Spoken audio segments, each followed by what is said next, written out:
Great. Thank you, Erica. Thanks, everybody. Welcome. I see Brian just logged on. And so I think we can go ahead and get started. We'll see if more people join as we go forward, but I think we probably want to move forward today and tackle some of what we discussed last month. So just as a review for last month's meeting, we kind of put the conversation on hold just to wait until we have some more folks to join us for the equity statement conversation. So we shared a proposed equity statement for approval by the group, had some initial feedback, and then put that on pause, and then also just shared high-level view of the HEC equity lens as just sort of a model for an equity lens that we could develop moving forward. And that really is kind of just high level what we did last meeting. We put everything on pause and said we would resume this meeting. So with that, I think we can probably move into the equity statement discussion. Okay. Do we need to do a roll call? Oh, I'm so sorry. Please, yes, I'm sorry. Thanks, Jeff. Melissa, I'll turn it back. I can, okay, great. I can do a roll call. Thank you. This is Melissa. Zan Ojero. Having trouble unmuting, but I'm here. Thank you, Zan. Janine Hartley. Celeste Jansen. Robin Johnson. Andy Leonard. Erica McAlpin. Present. Christina McMahon. Jeff Parker. Here. Andy Santana May. Hoi Vu. All right, that's everyone on this committee. Thank you. Thanks, Melissa. So it looks like we might have another small group today, but Brian, I think your feeling is that we should probably move forward, right? Yeah, okay. All right. So with that, I will just actually, if I could grab the screen, I will share.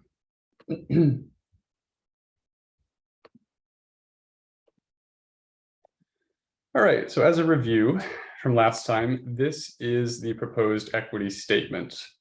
And I know there was some conversation about potential word changes, but just wanted to show this to the group again and get some feedback and open it for discussion.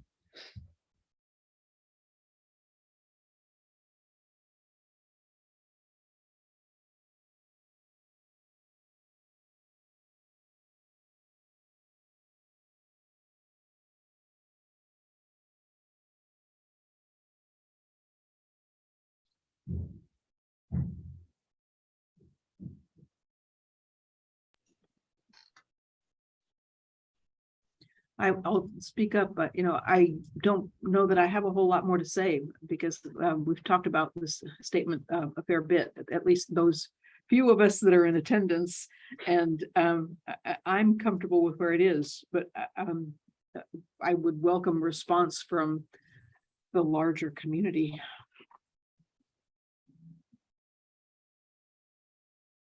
Then I would say the same thing. My typical mantra is let's not let perfection get in the way of something really, really awesome. But I do think that we want to hold space to make sure that we get this perfect. And I don't have anything else to offer to it, but I definitely want people that are more grounded in this work than me to make sure that we all feel comfortable moving forward with it.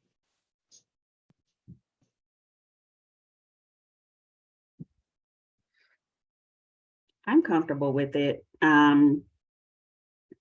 I do have a question just around one word, which is ameliorate. Yep. Yeah, I remember that came up, and I think the other one that came up last time was the word reality. Those were the only two discussion points I remember. So are there proposed changes to either of those words?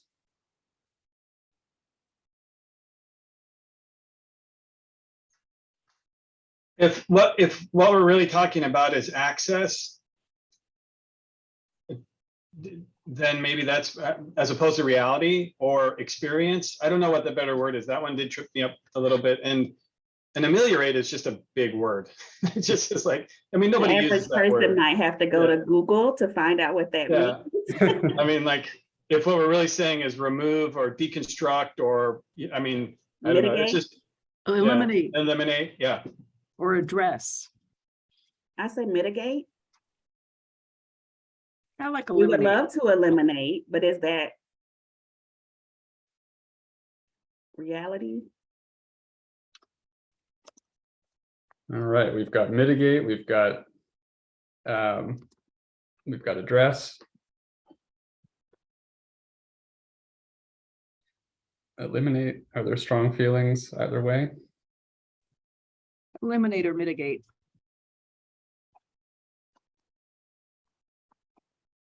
Or mitigate? Let's see. Yeah, I'll leave it up to the group which one you. I don't know. This is Brian. I mean, I appreciate the hard work. I think by saying works to, I think eliminate seems fair. Right? There's something bold about that. You all may have spent more time on this, so excuse me for going back. There's a phrase in the first sentence that I'm not sure is necessary, the as evidenced in the original state constitution. Yes, I understand it. You said it says due to Oregon's history of his systemic racism. So now, yeah, it sort of sounds like we're demonstrating what that history is in one instance. I could argue that if somebody wanted to know what the history of his systemic racism was, you'd say it's in the original state constitution. So in the vein of only making the suggestion to kind of maybe reduce some of the words, that phrase could go. But if you all were like, no, we need to like drive this point home, you spent hours and days coming up with that. Or if there's a particularly strong feeling, I think it is it's a demonstration of this statement around the history. I'm not sure it's totally necessary. Mm-hmm. Yeah. Would folks want to delete that phrase?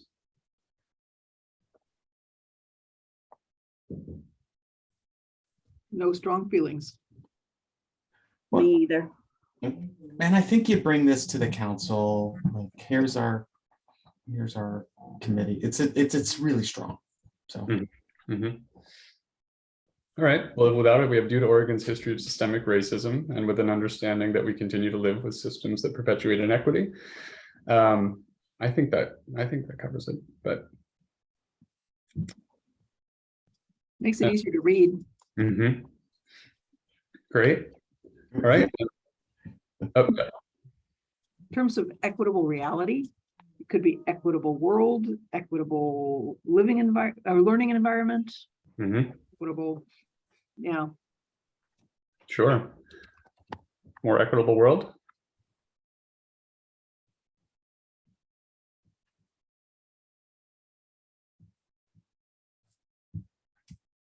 Could be environment too.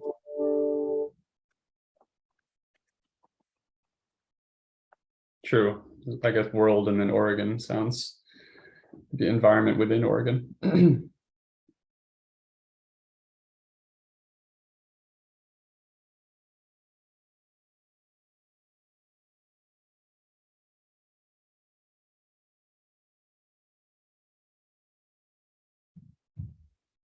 Well, that's what we have there. Any thoughts there? Are we good with moving forward? I am, yes. Okay, great. I think we've done it. This is what we have. So when we get more members of the committee on, maybe next time, we can run this by or at the council meeting on September 8th, I believe. we can show these statements and just say, this is what we have from the committee, and get any feedback there. Perfect. All right. I think we are ahead of schedule. I will stop sharing my screen. And Melissa, if we could go back to the agenda, that would be great. Next, we have the land acknowledgement update. Perfect, thank you. Okay, so land acknowledgement update. You all might recall a few meetings ago, we decided to put our land acknowledgements on pause because we were waiting for some feedback from the Legislative Commission on Indian Services on guidance for land acknowledgements. So we decided, rather than go forward with land acknowledgements that might not be appropriate, we would wait for that guidance, and that guidance has now come out. There is a document that was sent to us. We probably don't need to spend as much time on this today as we've put on the agenda, just because I'm sure you all haven't really had a chance to dive into that yet. You only got that in our email update yesterday, so I want to give you more time to digest that, but we at least wanted to show you that document and get any initial thoughts on that. And then maybe over the next few sessions, because it probably will take some time, we thought this committee would be the appropriate place to revise our land acknowledgement and think about what a land acknowledgement means for YDD and how we can be intentional in that statement about action that YDD wants to take moving forward. So Melissa, actually, if you could go up. Oop. If we could go toward the top, that would be great. Thank you. So you'll see here just some general guidance in the first part. If you haven't had a chance to take a look at this, it's pretty short. Just take a few minutes to read through. First page or so talks about the background of land acknowledgements and just some general guidance. If we could go down a bit, Melissa. Talks about history of land acknowledgements. And then on the next page, so here we have some questions. And again, we don't necessarily need to dive into this today, but if on your own time you want to take a look at this and think about this, these are some guiding questions and principles for what to think about when developing a land acknowledgement. And the things really that jump out here to me are consultation with the tribes who are involved in the land acknowledgement, and also just what is the purpose behind it. So it doesn't appear performative, that there actually is a purpose behind the statement, that we're getting at some sort of action that we can take. So anyway, these questions are sort of a good guiding light there. And then at the end, on the last page, there are two examples of land acknowledgements, and one is a general land acknowledgement, and the second one is a land acknowledgement specific to Oregon. So we can probably look at these, and over the next few meetings or so, try to develop a statement that is customized to YDD and the work that we do. So just wanted to open the floor if anybody had a chance to read this, if anybody has any thoughts on this.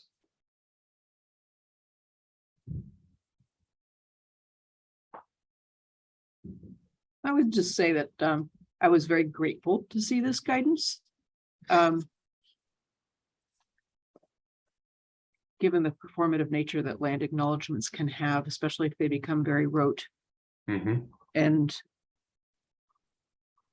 I'm not sure that they need to be used at every single meeting. And I think that it's a question of when, as much as doing it the right way. Mm. You know, and as they point out in this memo, if it's just for educational purposes and we around the table are familiar with our statement, it becomes more rote. And it's really important when we're engaging with a broader community And even for ourselves now and again, but then the piece about it in terms of what we are doing, I think that's clearly what we need to focus on the most. Beyond acknowledging native lands, how are we partnering with the tribes? What are we doing to support Indigenous youth and address the forceful taking of their lands and way of life? Mhm. Thank you. Yeah.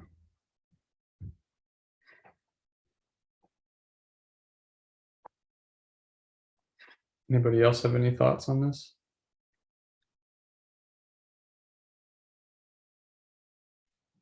Hey, Jared, this is Brian. I think it would be ideal, and Jared, you kind of said this, is if over the course of a few meetings, or I don't know how many meetings, 1, 2, if this committee could, and I'm happy to and excited about like attending those conversations, but could kind of come up with some recommendation, right, for us to take, which is, let's just say it might involve use this second version of the land acknowledgement, perhaps as I read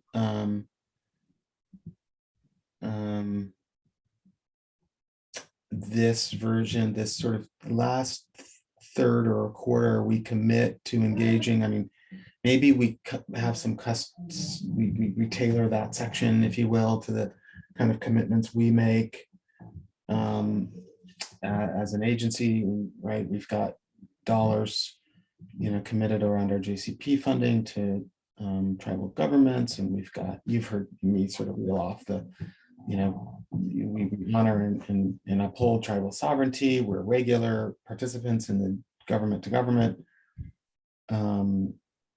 relations and meetings, and maybe there's something there that we could just tweak and share. And then I think Commissioner Ogero's point is well taken. Like, do we do it? Do we ensure that once a year or once a quarter, I don't know, we're gonna really dive in, or maybe it's at every, we've got our strategic plan, which calls out honoring tribal sovereignty as a key goal. And so we can report back on things that have either been done or we're doing. So I just look forward to, like, if there's a kind of a specific recommendation or set of recommendations that we can develop in this committee, I think that will go a long way. Let's say if by December, by our December meeting, our December quarterly meeting, which this committee, I hope, will in between time we'll have 2 or 3 meetings. It would be great to kind of come up with a meaningful recommendation or a set of recommendations. Does that seem fair?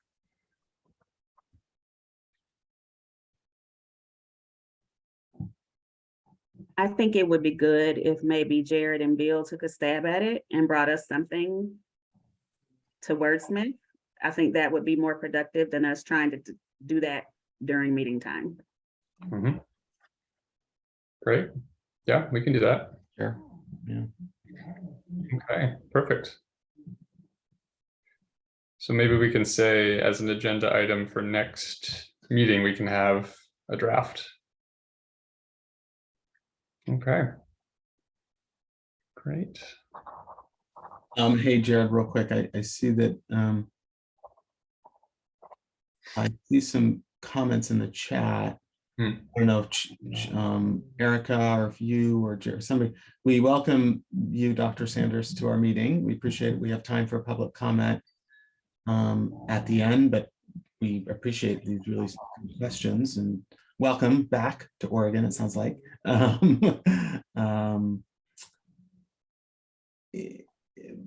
don't know, Jared, do you want to take this? It says, what is the comment section pertaining to? What is the comment section pertaining to? I'm sorry, I'm Not quite understanding the question. I think they mean public comment. Public comment? Okay. Yep, that's just an opportunity at the end of the meeting. Last 5 minutes, we allow any members of the public to speak up. So at that point, if you have any comments that you would like to share to the committee, that would be the time that you're welcome to do so. All right. Maybe we should catch Andy up since he just joined us. Ah, yes. Hi, Andy. How you guys doing? Sorry I'm late, and I have like a lawn between my two offices, and I got stopped by two people. It took me 20 minutes to get across a simple grass lawn. So you know how that goes. No worries. We're glad you're here. All right, what did I miss out on? So we went over the equity statement, the proposed equity statement, which we can show you. And let's see. I can pull that up again. Actually, before we get there, well, sure, I'll do that. All right. So this was the final equity statement that the group landed on. If you just want to take a moment and read that over.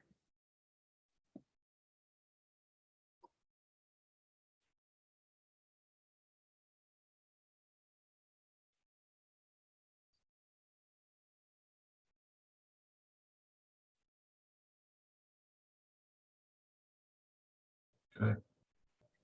Great. So any thoughts on that? No, it looks good. I like it. Great.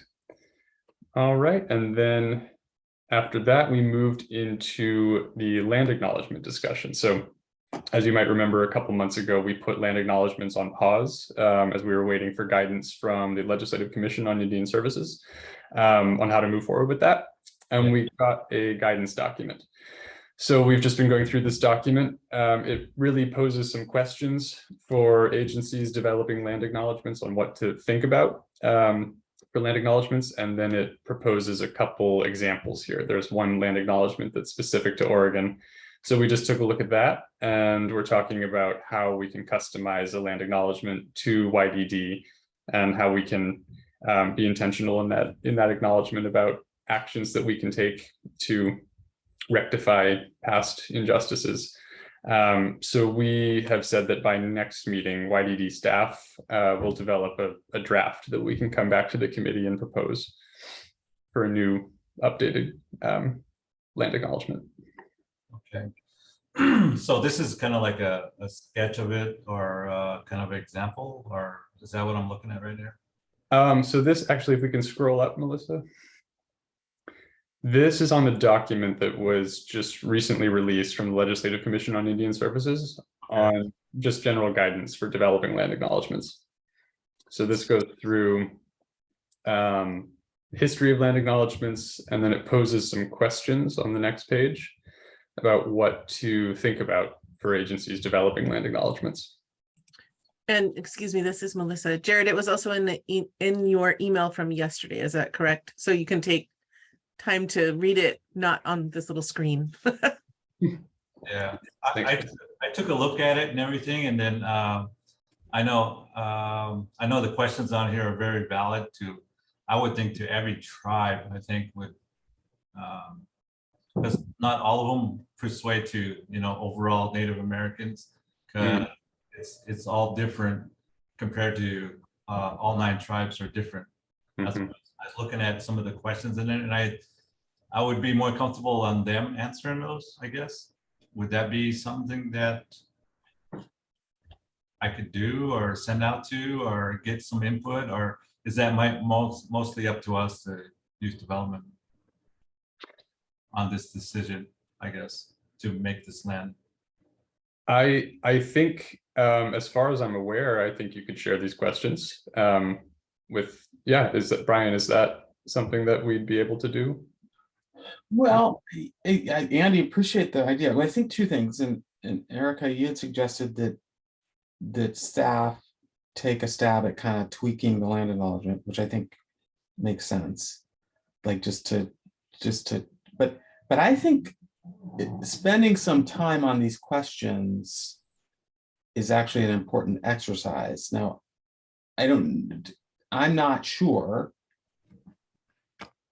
if I haven't totally given a ton of thought until this moment, like, well, what's the best way to answer the questions? And so Andy, I think if I'm hearing you correctly, like there is an important, I don't know, we should answer these questions before actually we get to writing. We should spend some time answering the questions. and that's, and if that's an exercise, yeah, I don't know how to do that exercise, and to what extent should we, Andy, to your point, do we do that with the tribes? So I mean, my read of these are the way that I think they're formulated was for agencies to spend some time doing some, their work to say, okay, which tribes are you going to recognize? I would imagine for us, I don't know, I won't try to answer the question. So that should be a discussion, I think, among the committee, is to try to give some thought to these questions and then move into a sort of now I said to Jared yesterday, there's almost like a little lens or a framework to use, and then you from that, once you have your answers, I think you're in a better position to say, okay, so now what's the acknowledgement look like? What are our commitments? What should our plan look like, etc. And doing that in collaboration with tribes, I think, to Andy's point, also does, to me, I think, make some sense. So I think asking ourselves why we want to use a land acknowledgement and when are two important questions to answer. Mhm. Because if we're doing it to make ourselves feel good, that's not that's not the appropriate reason to do a land acknowledgement. And so I think we need to answer that question Mhm. behind the why and then the when. Because I agree with the comment that was made about we may not want to do it at every single meeting that we have.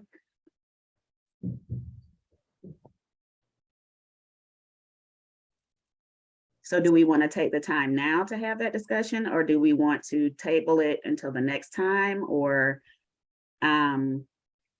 because Andy, what I had suggested, because what they suggested, crafting something for the one that's for the state of Oregon, crafting the last few sentences to be specific to our commitment to the tribes. And so that's why I suggested that the staff take a stab at it first and then bring it back to us for more editing or revision.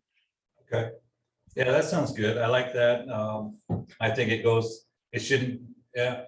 When I look at questions, I ask like myself, I can't really answer it myself. So I'm looking at, 9 other people from 9 different tribes with these questions. So if we can do that'd be okay too. So if we can do that, kind of shorten it down, kind of figure out who we're mentioning and why we're mentioning it, I guess. Right. Yeah. Mhm. So was somebody going to jump in? Did I hear? No. So for next meeting, do we want to maybe do both? We can come with sort of a draft, but also spend some time working on these questions. Does that sound like a good idea? But Jared, I think what I heard, and Erica's, these are questions that in one way, shape, or form are asking why. Okay.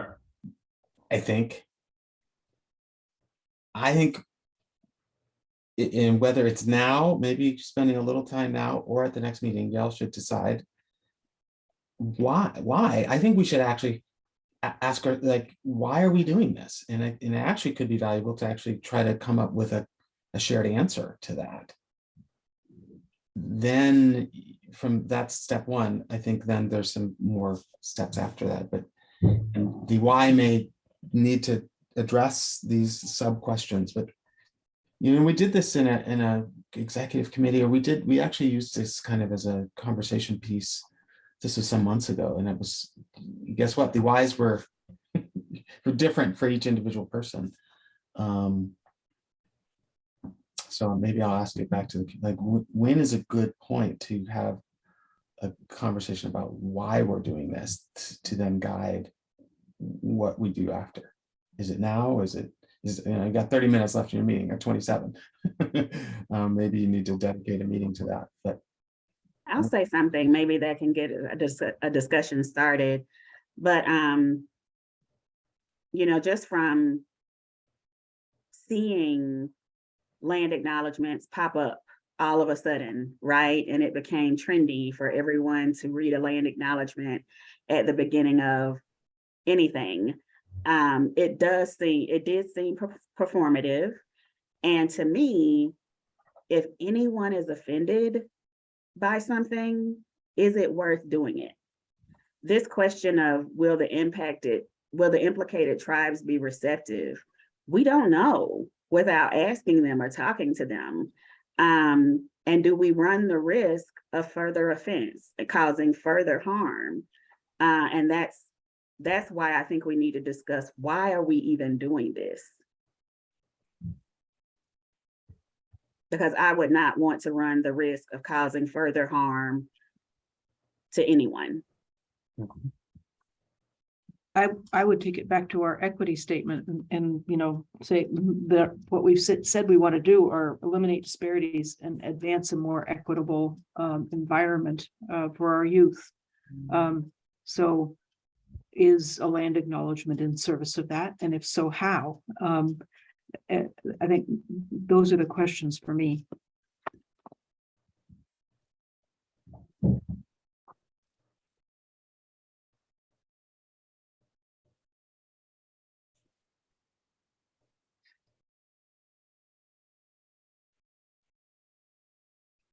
Yeah. So great questions, important questions. This could also just as a idea be a conversation that happens at the full council level. There could be some value in it's coming out of this committee saying we think a critical next step is actually to have a conversation at the council, full council, right? So get more voices in the conversation, right? About why. Let's not jump to we're going to do a land acknowledgement and we're going to tweak it, but let's be as clear as we can about the why and the implications of that. And if that again could come as an idea from this group, and fitting that into the next meeting might be a little challenging. But we can make the space, whether it's in September or December.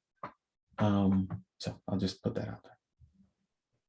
I think too, Brian, once we have the why and document it, I think it will be worth it to take it back and ask, is this why appropriate?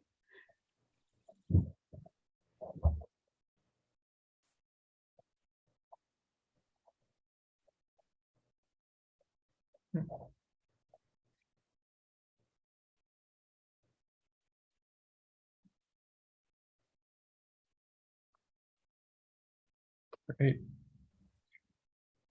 Anyone else have thoughts on that, on when we should have this conversation? Next steps. So Erica, you're suggesting that we go ahead and have staff put together a next iteration and then have that discussion about why in our committee again before we take it to the full group? No, I think that we should discuss the why before the staff takes a stab at it. Yeah. Because if we don't come up with a relevant why, then they would be wasting their time. Yep.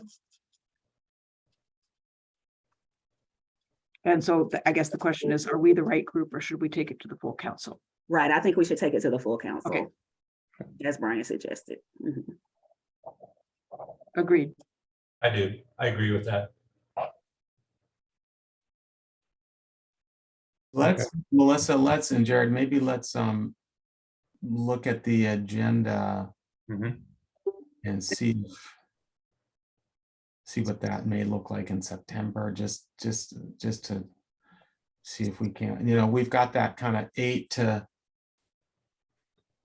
9 o'clock kind of time frame where we can spend maybe a little more dedicated time on a question like this, right, in smaller groups, and so that may be a way to use that. It's roughly like 8:15 or whatever to 9:50 or something, but we could actually say, hey, we're going to break you up into groups, make sure that there's a facilitator or somebody recording, the answer, but then use that to gather some content, and then maybe bring those ideas back to the committee to contemplate and answer the right, have some data, as it were, to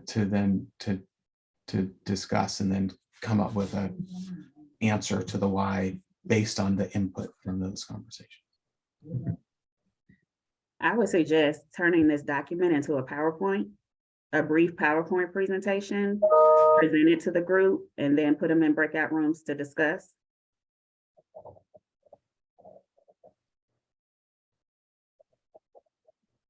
Because it's likely no one will read the full document.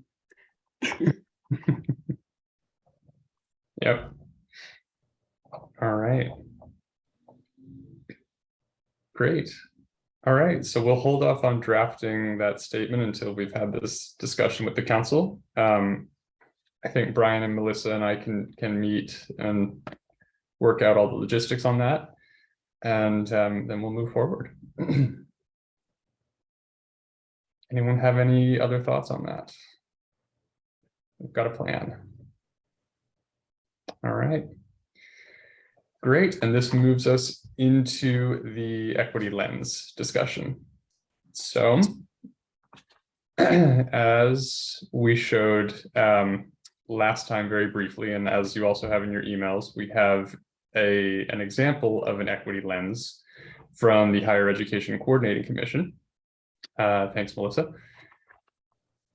And simultaneously with developing this land acknowledgement, probably over the course of, I imagine this will probably take quite a bit of time. Developing this equity lens might be a logical next step for YDD, and what an equity lens would look like for YDD. Again, asking similar questions. Why are we using this equity lens? What comes out of this? What do we get out of this? And so don't know if anybody had a chance to look over this document, but again, opening it up to the floor to discuss what an equity lens from YDD might look like, how we might structure it, maybe starting big and just an idea starting big, and then we can go more granular, but how we might structure it, if we want it to look similar to this, if we want it to look different, just opening that up to the group.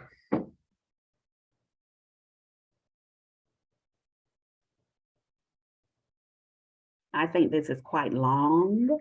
Mm-hmm. So I think that we need to come up with like maybe 4 or 5 main points. Mm-hmm. Okay.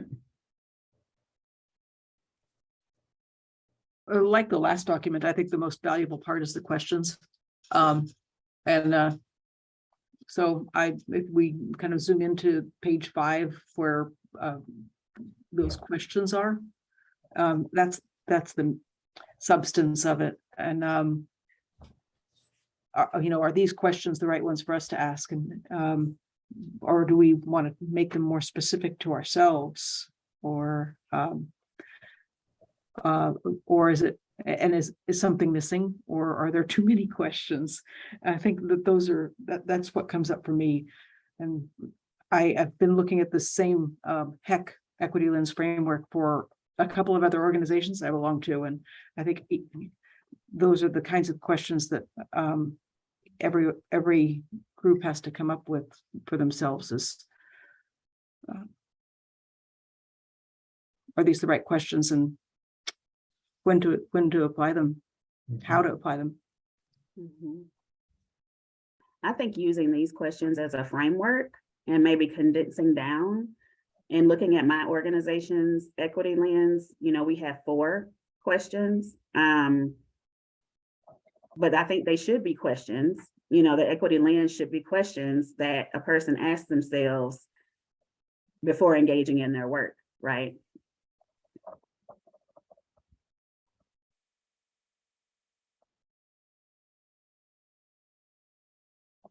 Great. Sounds like we need to see the ODOT equity lens, Eric. I'm happy to send it. Yeah, like I'll just say, and I appreciate the previous conversation. Erica, you kind of, put this on the table, like, why are we doing this?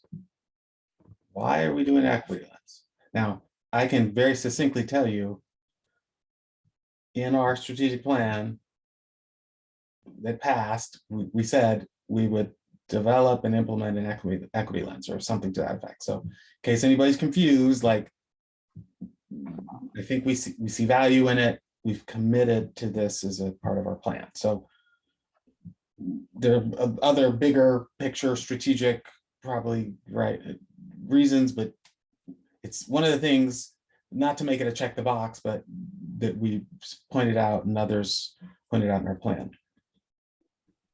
I have, and as of probably others, have some experience trying to operationalize, right, implement equity lens. And I don't want to bore you with all of those, the ups and downs of that, but you've got to put some thought into beyond the why, the how, and the when, because it does. If you're applying it to every decision, is every staff person required to ask themselves the 4 questions? Feel like I've been doing it long enough that I feel, I'm not saying I have it all figured out, but I kind of ask myself a lot of those questions as I enter into spaces.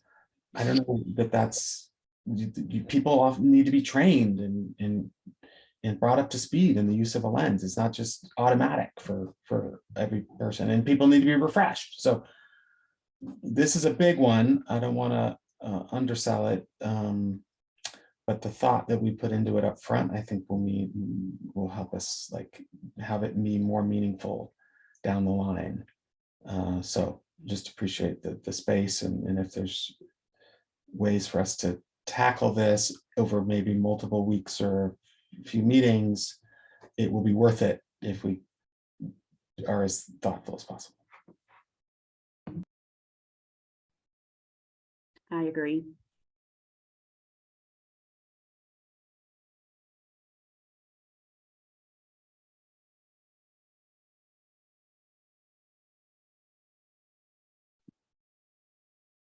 Excellent. Any other thoughts? Maybe we all need to take a look at this and think about it a little bit more. I haven't had enough time to digest it, and I would love to see the ODOT 4-question equity lens.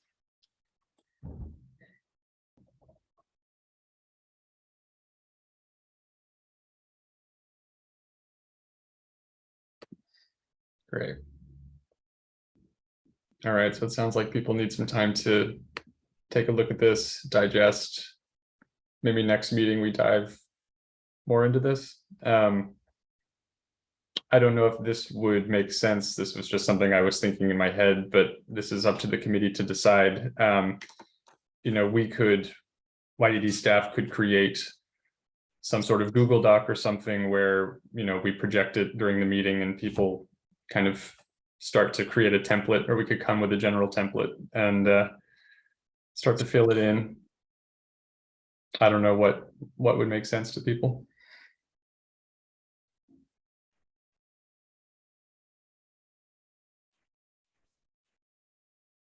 I always think if we start with something, right? If you come with a general template and then allow us to discuss, is better than just trying to start from scratch in a group setting.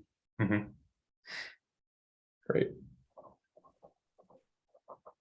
Because you all are able to put the organizational lens to it, as well as the equity, thinking about equity. And then as we see it, we'll be looking at it, what you already put together, Mhm. and we can provide feedback. Sounds good.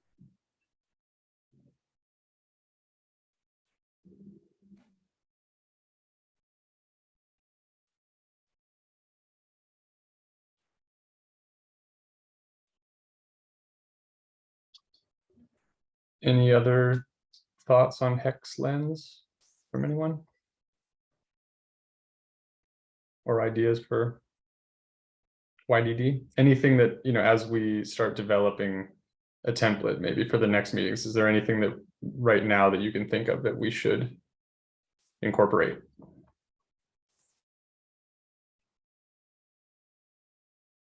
Haven't had enough time to digest. Okay. But thank you, Erica, for sharing. Sure.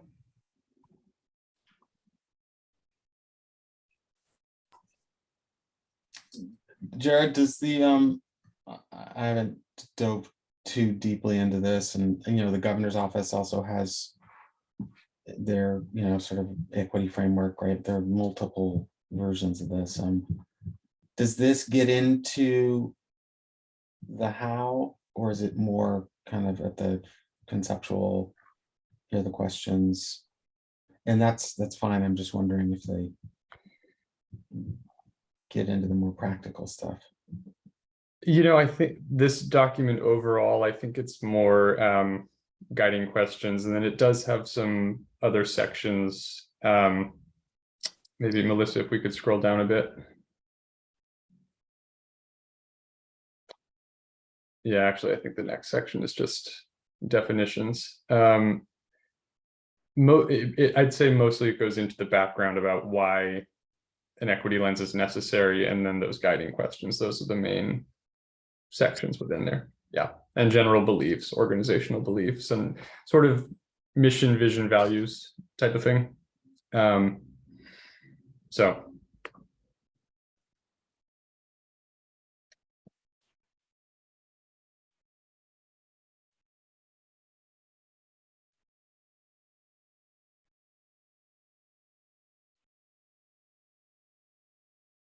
Yeah, that's helpful. I think it could be really valuable to, I think this work has progressed fairly well over the, I'd say, easily 8 years or 7 or 8 years where I've seen equity lenses. So if we get the questions more or less right, some of the work is, it could be, again, I'll say it again, really valuable. It's like, when and where and how, like, not to get way into the, but that's some of the, you can, yeah, I got all the values and I got all, and then if I ask the heck, like, okay, so are people actually using this, and have they been trained to, and when new staff come on, what does that look like? Like, this becomes kind of potentially very performative again, if it's just something up on the website.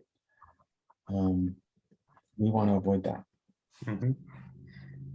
I think it certainly there needs to be training for, especially for those that are making decisions about how dollars are spent or the communities that we serve. I think that training is necessary and required, should be. Does ODOT have a specific trainer? I know we're getting short on time, but like, is that what it looks like for you at ODOT? Like, or That's exactly what I do. that's what you do. You're doing, got it.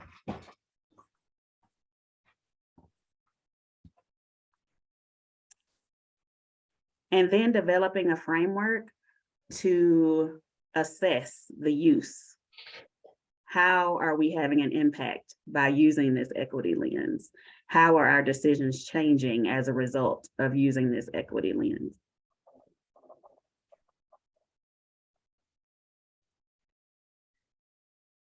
Mhm. That's great. Yeah, I'm seeing some potential section headers for the equity lens.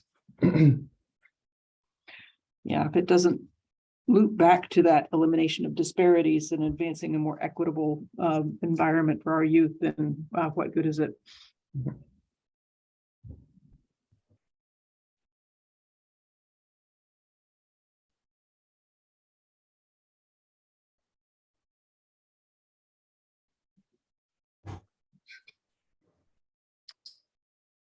All right, any other thoughts on this? So I'm hearing for next time, maybe we can come with sort of just a very general template kind of draft and start filling that in.